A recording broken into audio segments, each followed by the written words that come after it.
What if I told you that everything you believed about comfort was wrong?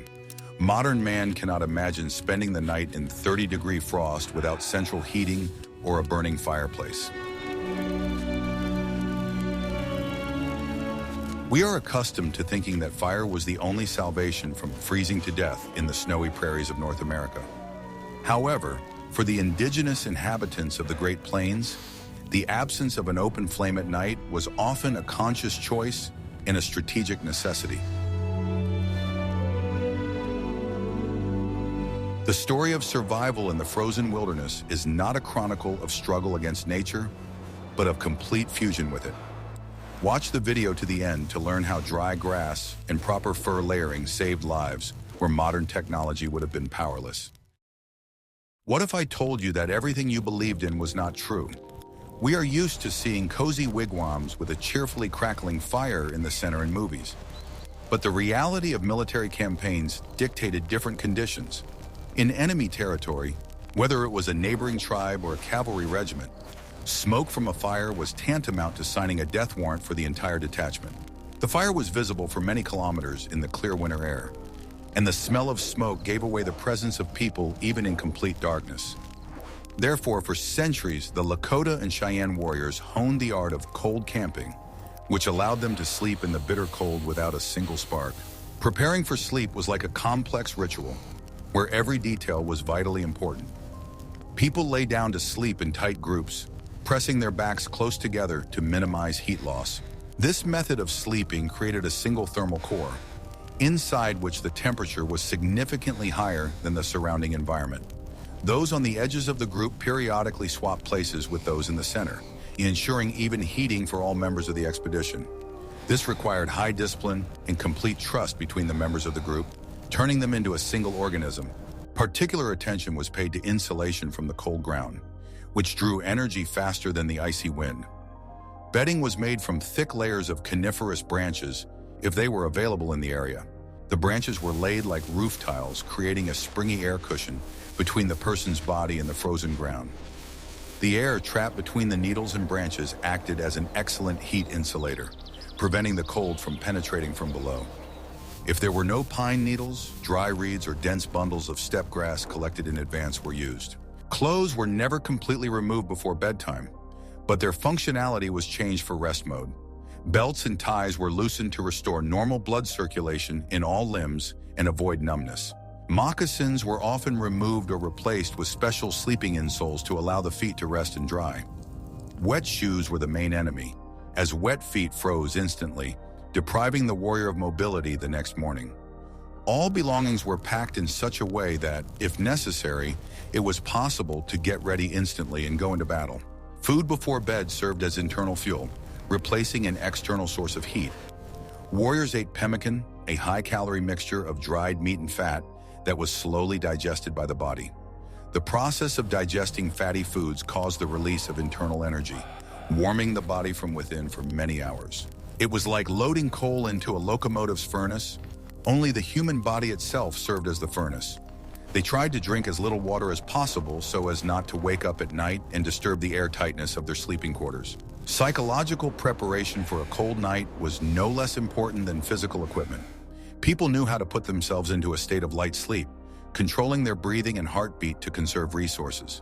Panic or shivering from the cold only accelerated heat loss, so calm was maintained at all costs. The ability to endure discomfort was instilled from an early age and was considered one of the main virtues of a man. Even in their sleep, warriors remained alert to the sounds of the night steppe, monitoring the safety of the camp. In the absence of fire, bison hides were used as a universal means of protection.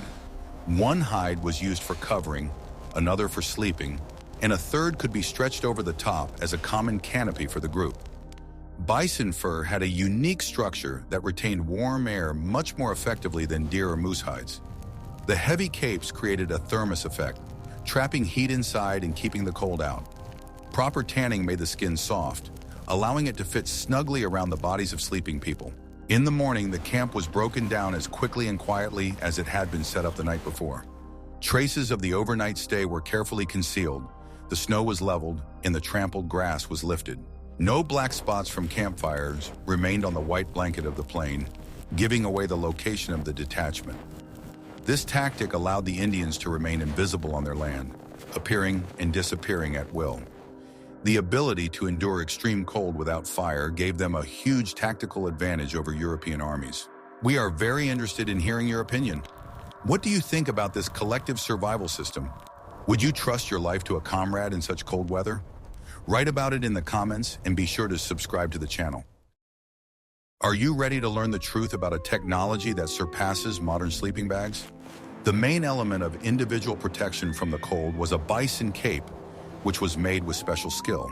It was not just a piece of skin, but a complex product that underwent many stages of processing to achieve the desired properties.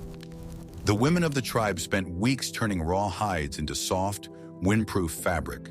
The secret was to preserve the thick winter undercoat that bison grew for the cold weather. The hides were treated with a mixture of animal brains and various herbs, which made the skin elastic even in severe frost.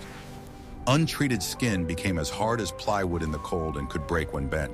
A properly made cape fit the human body like a second skin, leaving no gaps for the icy air to penetrate. The pile was always turned inward, toward the body, creating air pockets that retained the heat radiated by the person. The outer side of the skin was often covered with fat or smoked to make it water repellent. The size of the cape was critical. It had to completely cover the person, including their head. During sleep, the knees were pulled up to the chest, and the person was covered entirely by the skin, leaving only a tiny opening for breathing. The warm air exhaled by the person remained inside this cocoon, further warming the space. This created a closed heat exchange cycle, where energy was not wasted on heating the street. From the outside, this structure looked like a snow-covered mound, completely invisible to the untrained eye. An interesting feature was the use of fur of different lengths for different parts of the body.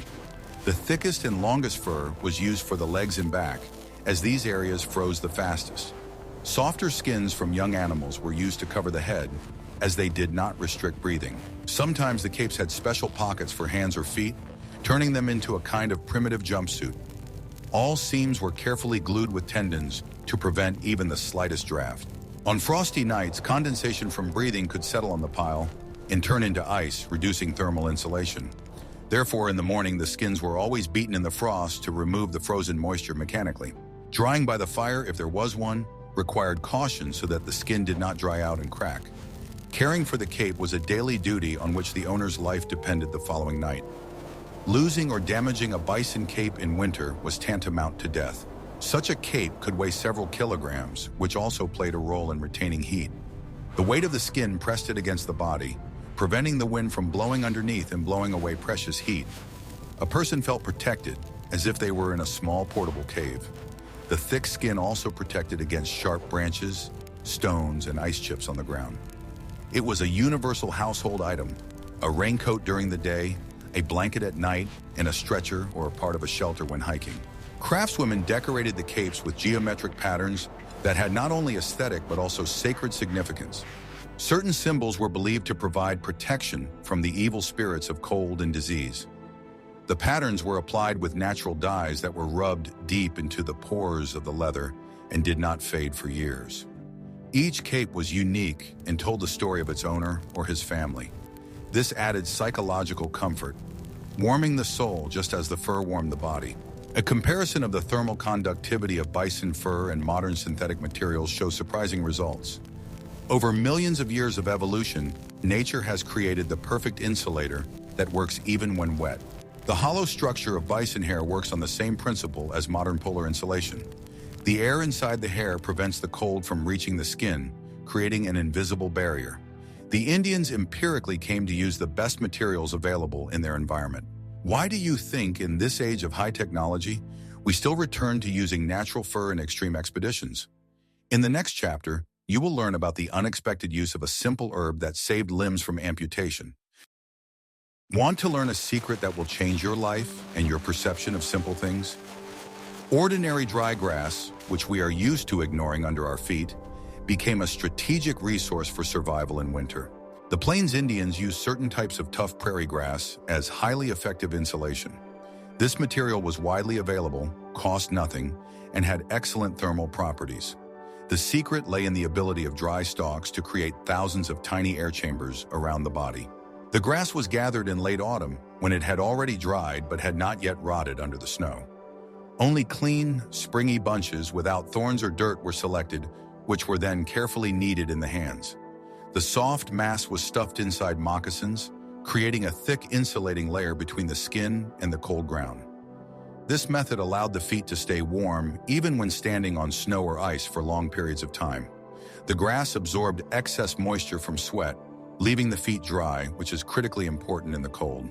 Grass mats were also used as bedding in temporary shelters and wigwams. A thick layer of pressed hay provided excellent insulation from the frozen ground, working better than many animal skins. It could be quickly gathered at the campsite and just as easily disposed of before departure. Old grass was burned or scattered, leaving no traces that could reveal the camp's location. The environmental friendliness and renewability of this resource made it indispensable in nomadic life. Tribes living closer to forests combined grass with dry moss, which was even more hygroscopic. Moss was collected from trees and dried by the fire, turning it into soft and warm cotton wool. It was used to line the seams of clothing and as inserts and mittens for working with cold tools. Children were swaddled in special bags filled with the softest cattail fluff and dry moss. Such a diaper was warmer than any fabric and was changed as needed. Dry grass was also used to create temporary windbreaks around the sleeping area. The bundles were tied into thick mats and placed on the windward side to reduce the speed of the airflow. The snow that accumulated in these grass walls only improved their thermal insulation properties. Inside such a fence, the temperature could be 5 to 10 degrees higher than outside. This simple engineering solution saved people from deadly wind chill. The Indians knew that a special type of grass, called zubrovka, gave off a pleasant aroma when heated by the body. This smell helped them calm down and fall asleep faster, acting as a natural sedative. Aromatherapy combined with thermal insulation created a feeling of home comfort in the middle of the wild steppe. Knowledge of the properties of plants was passed down from mothers to daughters as part of important female wisdom. Every blade of grass in the steppe had its purpose and could save the life of a knowledgeable person. Surprisingly, the principle of using loose filling is the basis of all modern winter jackets. Only instead of synthetic padding or down, the Indians used what Mother Earth gave them. The grass did not cause allergies, was lightweight, and, unlike fur, was breathable, preventing overheating. If the layer became too thin, it could always be replenished in the nearest meadow. It was an ideal system for conditions where resources were limited. The skill of laying grass in moccasins required dexterity. The layer had to be even so as not to rub the foot. Poorly laid grass clumped together, causing pain when walking and creating bridges of cold. Training in this art began in early childhood, as soon as a child took its first steps. The ability to insulate oneself properly was valued as highly as the ability to shoot a bow and arrow. Survival depended on attention to such seemingly insignificant details. Even today, survival experts recommend using dry grass and leaves in emergency situations. This ancient method has not become obsolete and continues to work as effectively as it did hundreds of years ago. Nature provided humans with everything they needed. They just had to learn to see and use it. Don't forget to like this if you were surprised by such a simple but ingenious technology of our ancestors. What if everything you were taught about the primitiveness of nomadic dwellings is outdated?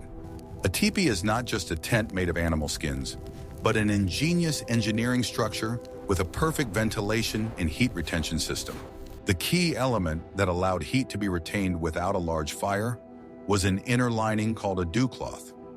This piece of leather, about 1.5 meters high, was stretched along the inner perimeter of the dwelling. It was attached to poles, creating an air gap between the outer walls of the tipi and the interior space. This air gap worked like double glazing in modern windows, creating a powerful thermal barrier. Cold air that penetrated under the outer edge of the tipi's cover was heated in this gap and rose upward, creating draft. This provided constant ventilation, removing smoke from the hearth without cooling the living area. People sitting or sleeping on the floor were protected from drafts, which escaped upward behind the lining. The effectiveness of this solution was phenomenal. It was warm inside even with a tiny fire. In the absence of fire, the lining continued to act as an insulator, preventing contact between the living space and the icy outer walls. It also cut off moisture and condensation that could drip from the top of the teepee.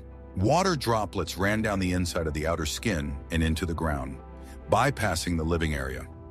The interior always remained dry, which was critical for preserving the warmth of clothing and bedding.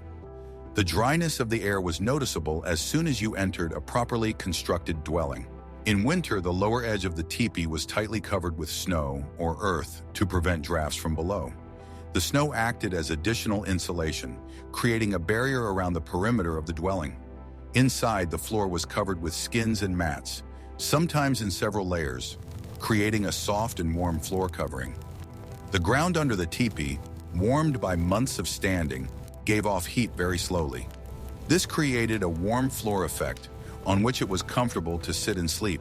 During the harshest frosts, another small shelter, similar to a tent, was placed inside the teepee above the sleeping area. This created a matryoshka effect, where each layer retained its share of heat. The air in the small shelter was heated by body heat in a matter of minutes. This system made it possible to survive temperatures at which mercury froze. Heat conservation was taken to the absolute, without the need to burn cubic meters of firewood. The cone shape also contributed to the efficient distribution of heat. Warm air was concentrated in the center, where people were located. The high vault allowed clothes to be hung to dry at the top, where it was hottest. The poles for the teepee were made of pine, which over time became impregnated with smoke and resistant to decay. The structure was light, mobile, and ideally suited to the climate of the plains. It took the women of the tribe less than an hour to set up a winter camp. Interestingly, the colors of the teepee, the smoke-stained tops and sun-bleached sides, helped the dwelling to heat up during the day. The dark top absorbed the sun's heat, helping to melt the snow and improve the draft. The semi-transparent skins allowed enough light in during the day to keep the interior bright without artificial lighting. This saved fuel and created a pleasant, warm atmosphere inside. The entire way of life was organized around the conservation and rational use of any available energy. Comparing teepees with European tents of the time, one can see the clear superiority of the Native American design. Soldiers' tents were cold, damp, and poorly ventilated, which led to disease. The teepee, on the other hand, was a real home, protecting its inhabitants from any weather. The nomadic culture created an architecture that did not fight nature, but used its laws. The harmony of form and function reached its peak here. Did you know that modern tourist tents with skirts use the same wind protection principles as ancient teepees? In the next chapter, you will learn how diet turned people into living stoves. The diet of indigenous peoples in winter was radically different from their summer diet and served to keep them warm. The basis of the winter diet was animal fats, which provided a tremendous amount of energy. Pure bison fat, lard, and bone marrow were the most valuable foods in severe frosts. When processing fats, the human body releases a significant amount of heat, functioning as a biological reactor. Native Americans intuitively understood this biochemistry and increased their calorie intake before bedtime. The famous pemmican, a mixture of dried meat, fat, and berries, was the ideal winter fuel. It did not freeze solid, could be stored for a long time, and was incredibly nutritious despite its small volume. A fist-sized piece of pemmican could sustain a warrior's strength for a whole day of active activity. The berries added to the mixture, bird cherry, ichirga, provided the necessary minimum of vitamins. This made it possible to avoid scurvy and maintain a high level of immunity in the absence of fresh greens. Hot soups made from meat and herbs, if it was possible to build a fire, were cooked thick and rich. Hot stones were often thrown into the soup to keep it boiling without an open fire. The hot liquid quickly warmed the insides, providing an instant feeling of warmth and satiety. Such soups were often drunk straight from bowls, warming the hands against the warm sides of the dishes. Each meal was a small celebration of life in the middle of the white desert. Interestingly, carbohydrate consumption was minimized in winter, giving way to proteins and fats. Root vegetables and dried fruits were more of a treat or supplement than a staple food. This type of diet, now known as the keto diet, put the body into a mode of efficient fat burning. This increased endurance and resistance to cold at the cellular level. The metabolism of the indigenous people was perfectly adapted to this seasonal switch. Water was obtained from snow or ice, but snow was never eaten cold so as not to cool the body.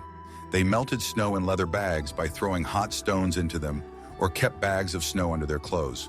Body heat gradually turned the snow into water, which could be drunk in small sips.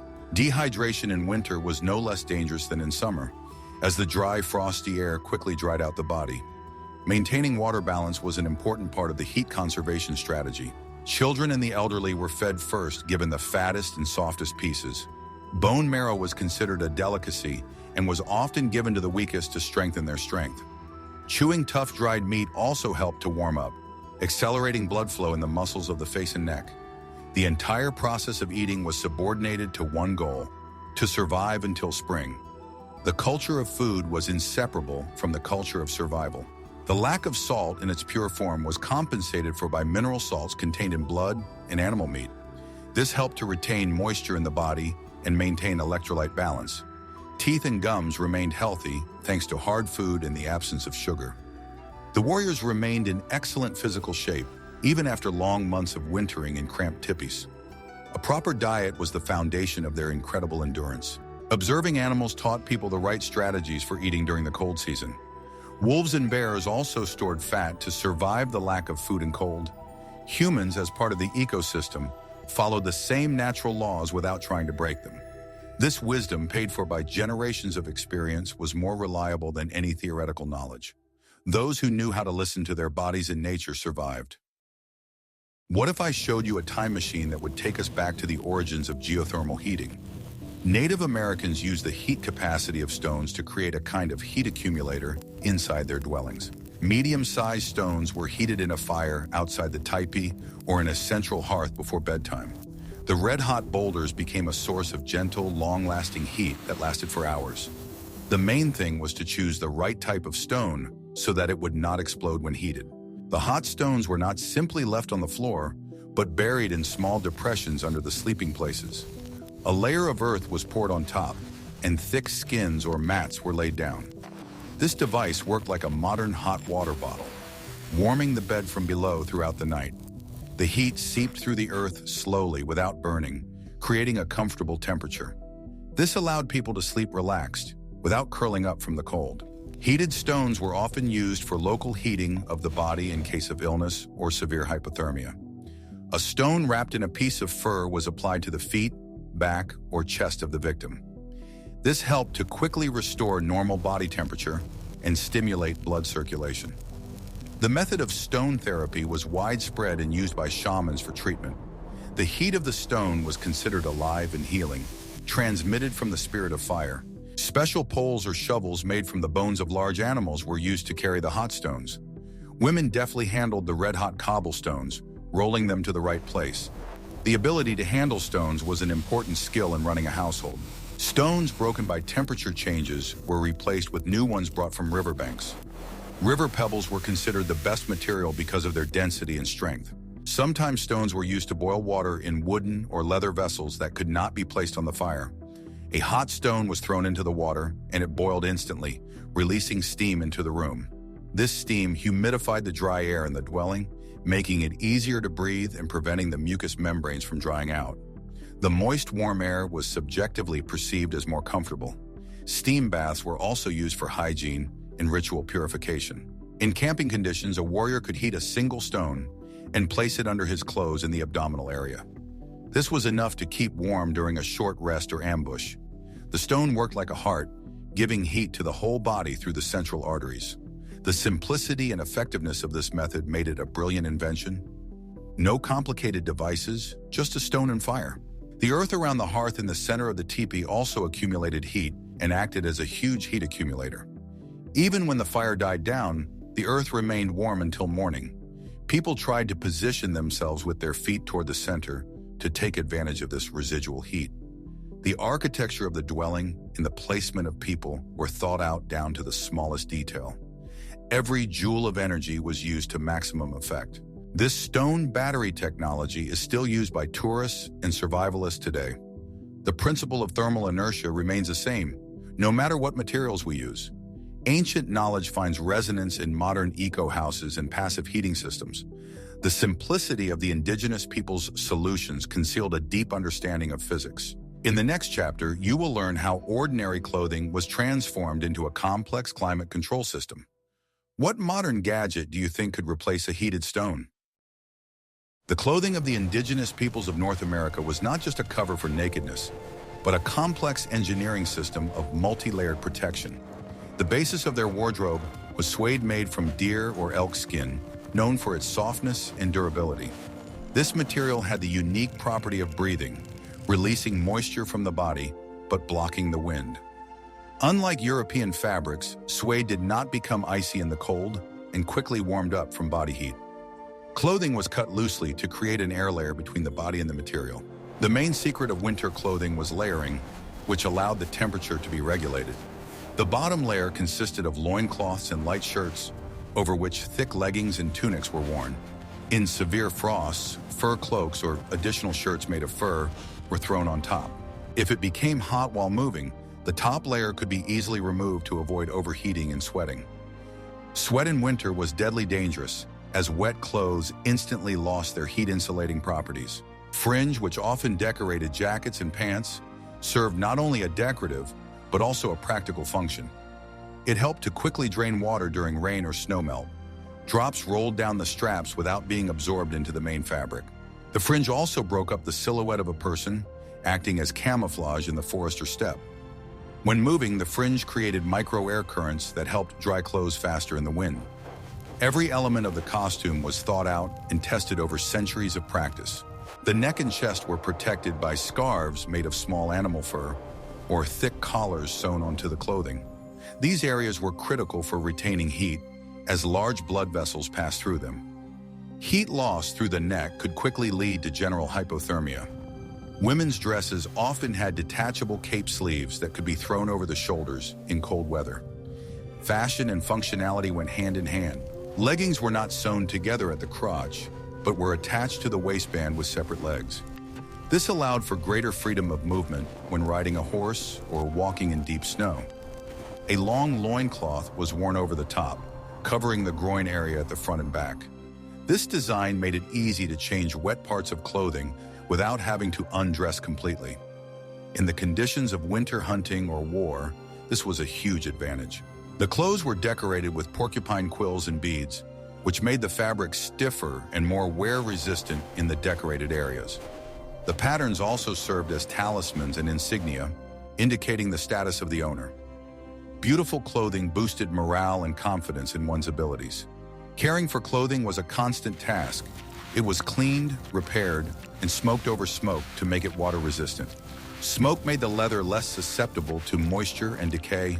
Smoking clothes also killed parasites and bacteria, which was important when washing was rare in winter. The smell of smoke masked the smell of humans, helping hunters get closer to their prey. Clothes were impregnated with the smell of the fire, becoming part of the natural background. This specific aroma was the hallmark of the inhabitants of the plains and forests. A well-made and smoked suit could last for years. In winter, hoods made of wolf or coyote skins trimmed with thick wolverine fur were used. Wolverine fur had a unique property. It did not freeze from breath. This allowed the face to remain open but protected from the wind by the icy edge of the fur. The hood created a warm zone around the head, protecting the ears and cheeks from frostbite. Headgear was the crowning achievement of the engineering genius of the northern peoples. Thus, Native American clothing was a high-tech spacesuit for life in the wild. It protected, warmed, camouflaged, and adorned its owner at the same time. Modern designers of outdoor clothing still draw inspiration from these ancient models. The simplicity of the cut was compensated for by the quality of the materials and the wisdom of their use. For the peoples of the North and Subarctic, as well as the northern plains, snow was not a disaster, but a building material. Snow cover has excellent thermal insulation properties, as it consists of 90% air. Peoples such as the Cree and Ojibwe used snow to insulate their dwellings from the outside. They piled high snowdrifts against the walls of their wigwams, creating a thick snow coat. This prevented the wind from blowing the heat out and kept the temperature inside stable. In extreme situations when there was no time to build a proper dwelling, they dug snow caves or trenches. A quinsy, a shelter dug into a large pile of packed snow, could save the life of a lost hunter. The heat of one person can warm a small space inside a snow dome to 0 degrees, even if it is -40 outside. The walls melted slightly, forming an icy crust that retained heat even better. In such a shelter, it was possible to wait out the storm in relative comfort. Snow was also used to store food, acting as a natural refrigerator and freezer. Meat was buried deep in snowdrifts, where it was protected from predators and temperature fluctuations. This allowed the prey to be kept fresh for many months until spring. The stable temperature inside the snowdrift prevented food from spoiling during thaws. Nature itself provided ideal conditions for storage. The snow around the camps was tightly packed, creating flat areas and paths between dwellings. The compacted snow became as hard as asphalt, convenient for walking in moccasins. Snow blocks could be used to build windbreaks for temporary camps and ambushes. Snow architecture was ephemeral but incredibly functional. In the spring, all these structures disappeared without a trace, returning to the water cycle. Snow was also a source of cleanliness. It was used to clean clothes, beating out dust and dirt in the cold. Snow baths were used to temper the body, rubbing the body after a steam bath or simply in the morning for invigoration. This strengthened the immune system and improved blood circulation, helping to withstand the cold. Snow was treated with respect as a living element that gives and takes life. Children learned to read tracks in the snow, which was an open book to the knowledgeable eye. In regions with deep snow, dwellings were often dug into the ground to use geothermal heat. The snow above served as an additional roof, covering the semi-dugout with a fluffy blanket. The entrance was made through the roof or a long tunnel that blocked out the cold air. This design was typical of the peoples of the plateau and some northern tribes. It was a symbiosis of a dugout and a snow den. The sun's reflection off the snow could cause snow blindness, so Native Americans made glasses out of wood or bone with narrow slits. These glasses blocked out excess light, protecting the eyes from retinal burns. This simple but effective device allowed people to see on bright, sunny days without pain. Taking care of one's eyesight was critically important for hunters and warriors. The protective technology was primitive in design, but perfect in concept. The ability to determine the condition of the ice under the snow on rivers and lakes saved people from falling into icy water. Signs in the snow indicated the thickness of the ice, the presence of open water, or currents below. This knowledge was passed down by word of mouth and gained through personal experience. Snow was a map of dangers and opportunities that had to be read. A mistake in reading it could cost the entire group their lives. Thus, snow was not just a weather phenomenon, but an environment to which the entire culture had adapted. People did not hide from winter. They lived within it, using its properties to their advantage. Snow provided warmth, water, protection, and roads. It was a world of white silence full of life. Feet were the most vulnerable part of the body in winter conditions, and caring for them was elevated to a cult. Moccasins were made from thick, smoked bison or elk leather, which was stronger and warmer than summer deer leather. The soles were often made from the neck of the bison hide, which was the thickest and roughest leather. The seams were positioned so as not to rub the foot or let moisture in. Winter moccasins were made larger to accommodate a layer of insulation.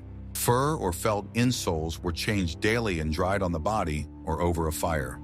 A damp insole instantly lost heat and could cause frostbite in the toes within an hour. Every warrior carried spare pairs of insoles and moccasins with him as his most valuable possessions. The ability to quickly change shoes in the cold was an important survival skill. Sometimes raw leather covers were worn over the moccasins for complete sealing. Leggings were worn over the moccasins, covering the ankles and preventing snow from getting inside.